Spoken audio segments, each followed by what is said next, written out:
بسم الله الرحمن الرحيم. تبارك الذي بيده الملك وهو على كل شيء قدير، الذي خلق الموت والحياة ليبلوكم أيكم أحسن عملا وهو العزيز الغفور، الذي خلق 7 سماوات طباقا ما ترى في خلق الرحمن من تفاوت فارجع البصر هل ترى من فطور، ثم ارجع البصر كرتين ينقلب إليك البصر خاسئا وهو حسير، ولقد زينا السماء الدنيا بمصابيح وجعلناها رجوما للشياطين وأعتدنا لهم عذاب السعير، وللذين كفروا بربهم عذاب جهنم وبئس المصير.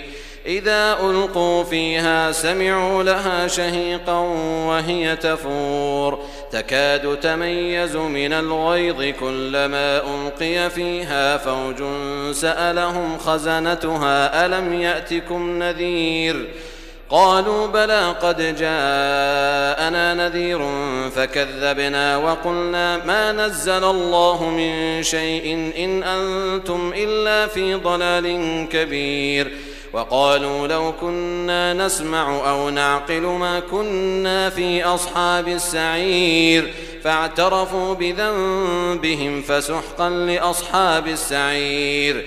إن الذين يخشون ربهم بالغيب لهم مغفرة وأجر كبير، وأسروا قولكم أو اجهروا به إنه عليم بذات الصدور، ألا يعلم من خلق وهو اللطيف الخبير.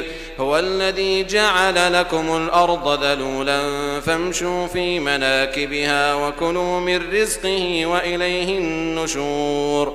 أأمنتم من في السماء أن يخسف بكم الأرض فإذا هي تمور، أم أمنتم من في السماء أن يرسل عليكم حاصبا فستعلمون كيف نذير.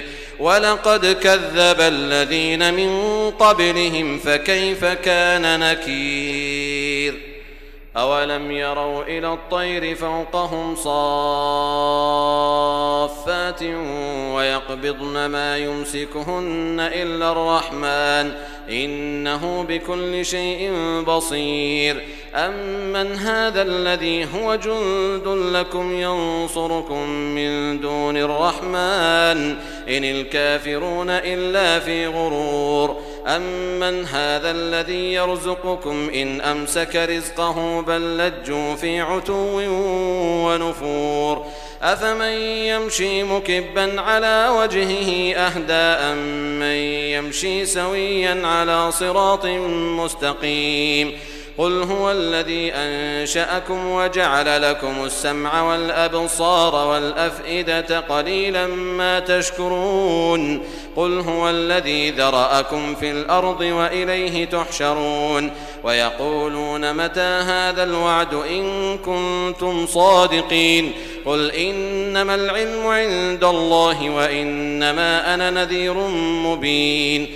فلما رأوه زلفة سيئت وجوه الذين كفروا وقيل هذا الذي كنتم به تدعون.